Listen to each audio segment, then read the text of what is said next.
Awesome. Well, yeah, thanks to everybody for coming to our little WebEx. Sorry about the little bit of technical difficulties we had starting out. One of the things that I'm going to be talking about is going to be how Pearland Police Department's program started, where we are today, how we're using it. And I'm going to do a debrief on one of the incidents we have where we had mutual aid agencies come in and we all used DroneSense so that it enhanced our situational awareness for our major operation. I will say a little bit of a disclaimer here. I'm going to be talking about our George Floyd incident. So there is a little bit of sensitivity there. Just understand that it was one of our best use cases for integrating in with multiple different agencies and all using DroneSense. So I'm gonna be talking about that today. So for those who don't know me, my name is Brandon Karr. I'm the chief pilot for the Pearland Police Department. I'm a former certified flight instructor for single engine, multi-engine land and instrument ratings for manned aviation. I'm also the chairman for the Gulf Coast Public Safety Unmanned Response Team. If you're in the Houston region and you're not familiar with who we are, please email me. I'd be happy to get you integrated. We provide a whole lot of free training and a ton of resources at your disposal here locally. I'm also the lead public safety UAS instructor for Texas A&M TX. I've developed the majority of their curriculum at this point for unmanned aircraft and public safety topics. I'm also the lead tactical operations and ground school instructor for Forensic Mapping Solutions, which is an organization that teaches everything from Part 107 all the way through crash and crime scene reconstruction utilizing Pix4D.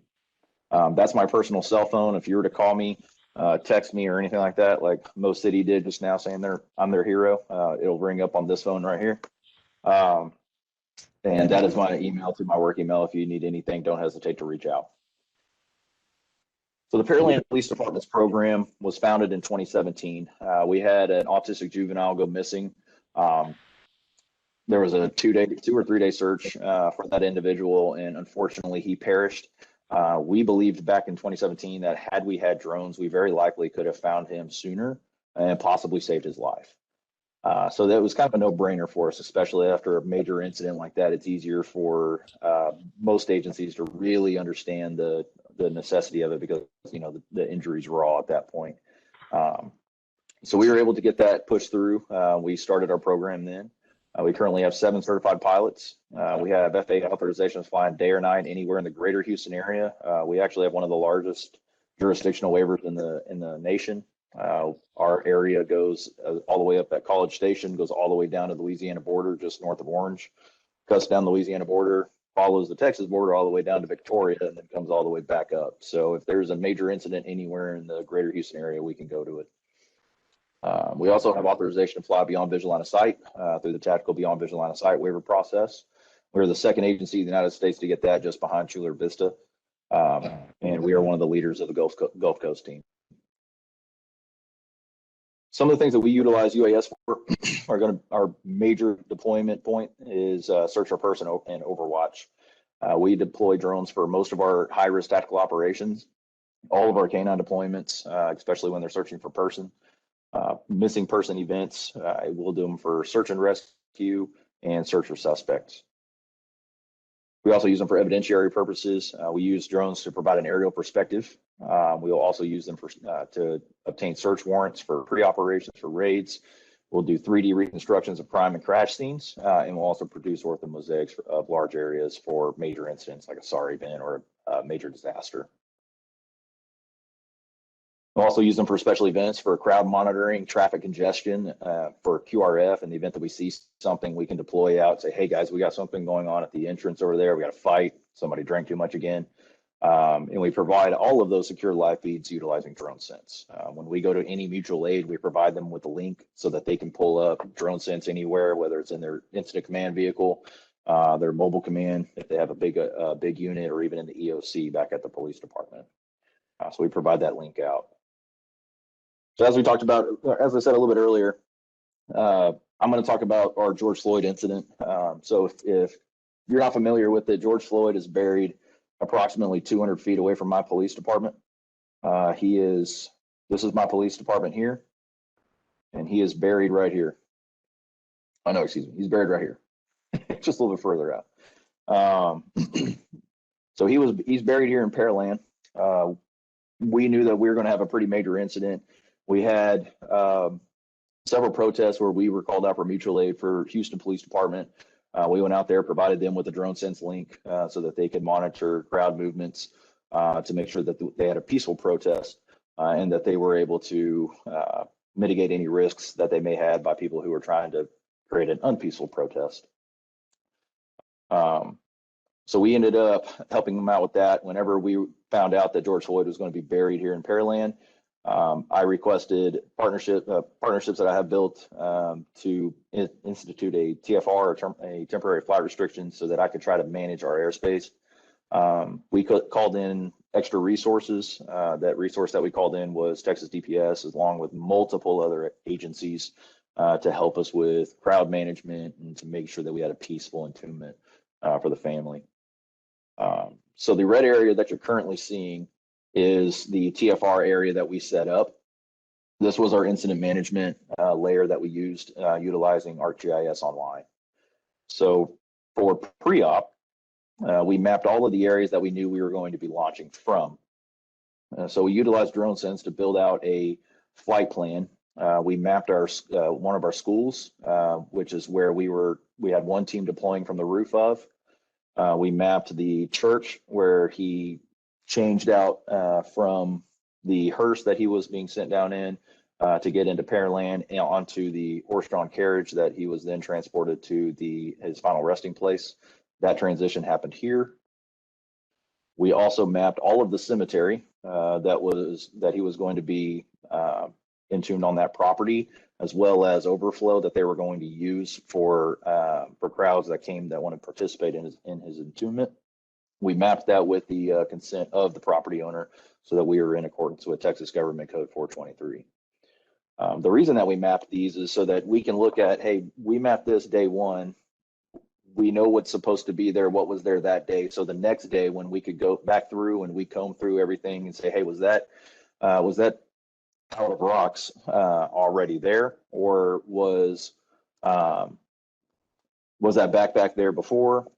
Was that vehicle there? Things of that nature. We have something to go off of so that we know that we have operational security as well. We mapped the QRF location for our secondary teams that we're going to be launching from here. It was also a secondary landing zone for if we needed to have a helicopter come in to evac somebody out for medical emergencies or whatnot. And again, we mapped my police department and everything else. The red lines that you have is something that we do to help us understand where people are going to be. If you follow a lot of the Facebook groups that are going around right now, a lot of people are asking, how do you manage airspace? How do you make sure that you're not going to crash into anybody? And how do you know where your boundaries are? Well, how we drew this one up was we had DPS launching from the school up here, and everything in this quadrant was theirs.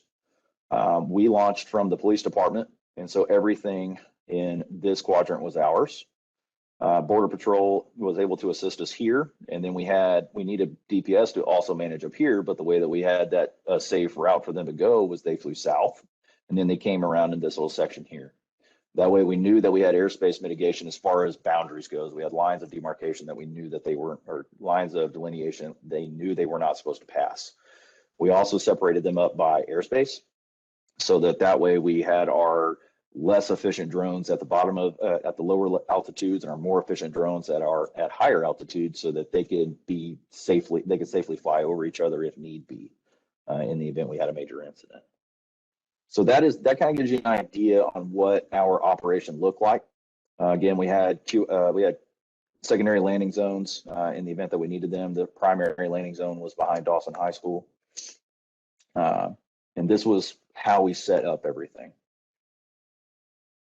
Whenever we were able to go ahead and link everybody together utilizing DroneSense, we were able to see all of our drones that we were launching, all of DPS's drones that we were launching, and we were able to communicate with each other.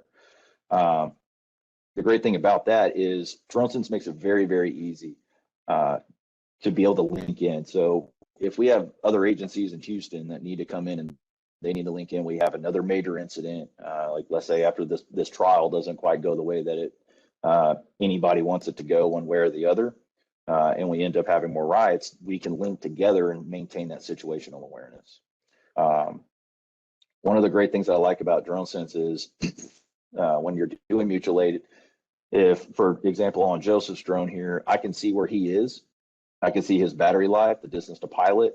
So I know if he's about to run out of battery, I can see that from my command post. And I can say, hey, I know I need to get a drone over to where he's located.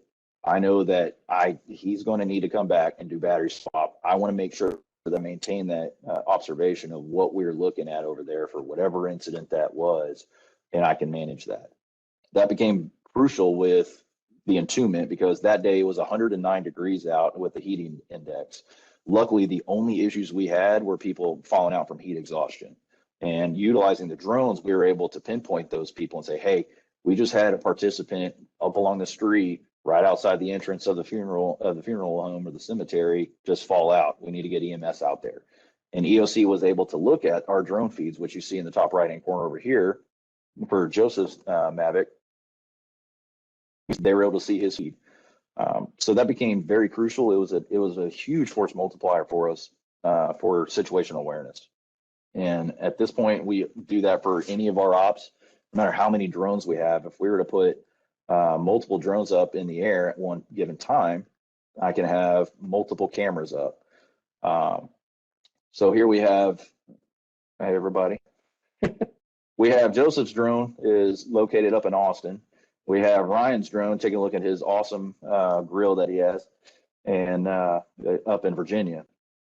And then if we could also integrate in cell phones as well and see those locations. One of the things that our agency is working on doing now is, look at that. One of the things that our agency is doing now is we are working on building out our SWAT team's kits so that they put a cell phone on the front of their kit. Now, once they go inside, we still have eyes on. It also shows us where everybody's located. So for example, on Brian's cell phone, if I were to click up here, that will take me to where he is. And now imagine that we were on a SWAT scene and I know where my drones are. I know where my cell phones are, which would theoretically would be exactly where our teams are. So now I can see where everybody's moving. I can see what everybody can see on the ground level as well as aerial. And that's a huge asset to have. One of the other ways that we operate when we're doing situational awareness for our scenes is we will utilize ESRI layers. One of the big ones that we use in Pearland is our parcel layers. So what we have done is we have pulled in our parcel layers for our entire city and a little bit outside of our city. So before, the way that we had to handle things was, hey, I got that suspect. I finally see him. He squirted out from underneath the awning and he's running eastbound. And then you had to count the houses, right? And say he's the 9th house on the south side of the roadway. And then you had to hope that your patrolman down on the ground could go 1, 2, 3, 4, 5, 6, 7, 8, 9. Well, now utilizing the parcel layer add-on that they have on our laptops through ops, I can now say, oh, I know he's in the backyard of this house here. That house's address is 3116 Heritage Green. You'll notice it also tells me the owner name. So now if I were to have a ground crew go and get him, and he said, no, I live here. This is my house. Well, what's your name, man? If his name isn't Brandon Karr or my wife, Laura, then we have a problem. But now we have a positive identification of our suspect, no matter, even though we were able to track them with our drone. So that's another big asset that we have. Many of y'all know about the ADSB layer that you could also utilize. But the ADSB layer is also a great situational awareness add-on because this will tell you where planes are. I need to try and make that logo a little bit bigger, but here we have a plane coming across Pearland. This will tell me where it is. I use it as a resource, not as a rule, but this will tell me where it is, the direction it's flying, and the approximate altitude of it.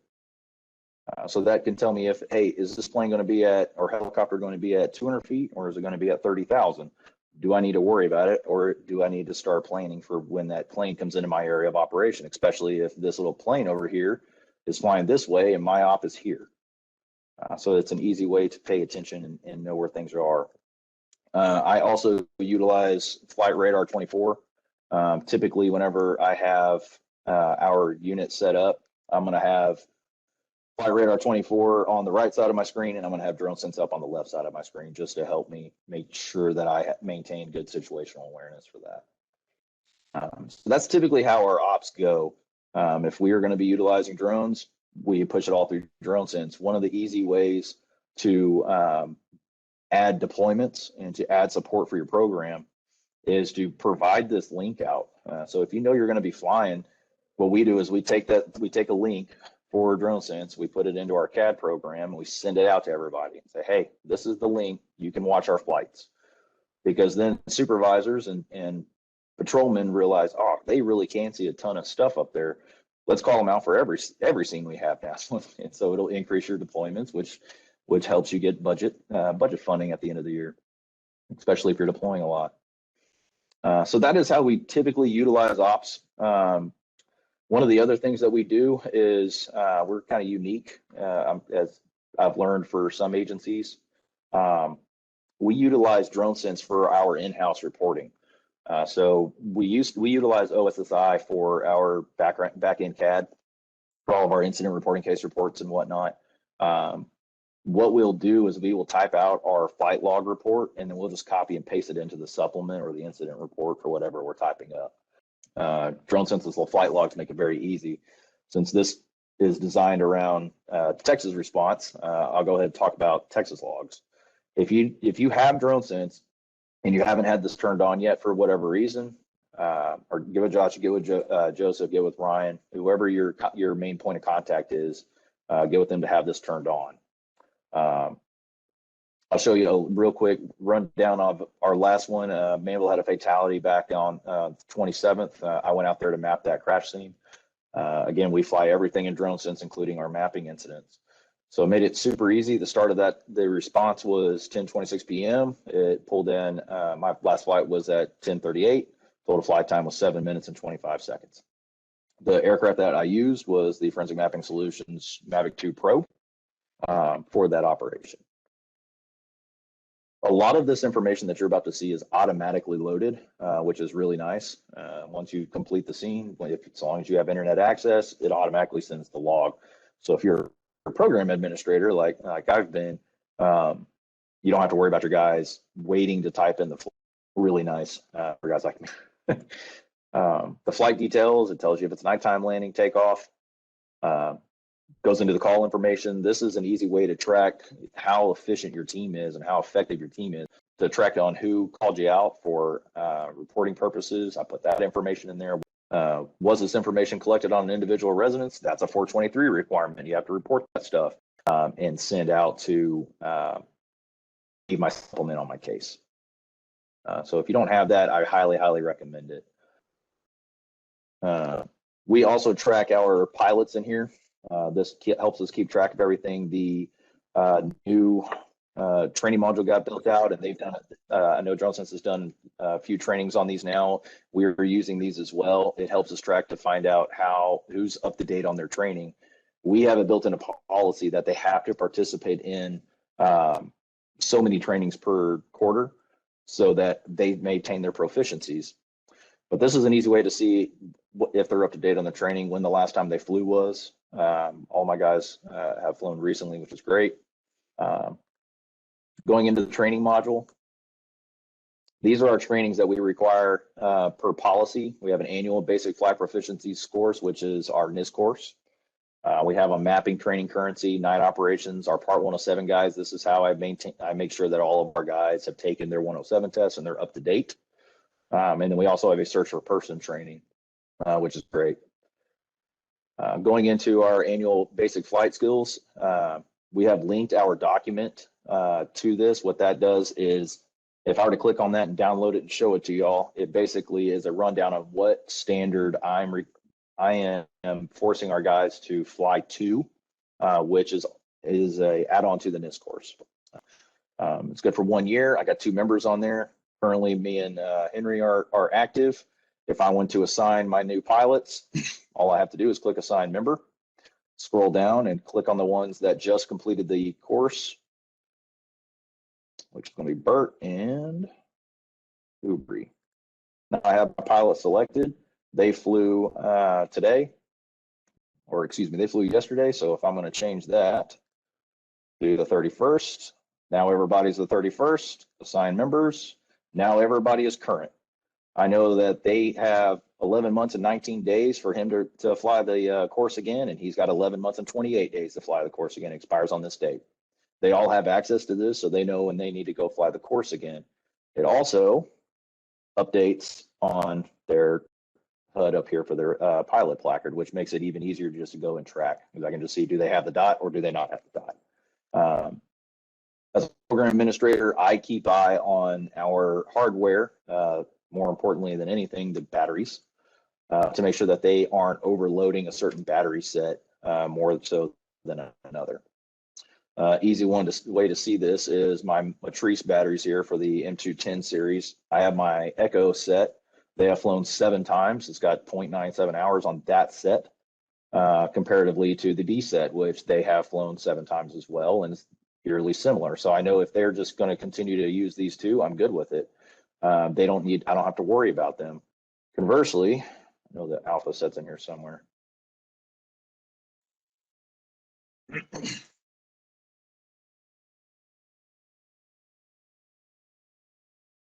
There it is. Oh, that's the alpha set for the M300. Either way, so I can see that this set has been flown a whole lot more than my Echo set here for the M300. How the alpha set, Echo set. This one's been flown 11 times. This one's been flown 5 times. I know that there's an issue here because they need to stop flying this set as much and start worrying about flying the other sets more, so that we don't wear out those other batteries, which saves us money in the long run, because you don't want to overwork them. So I do pay attention to that quite a bit.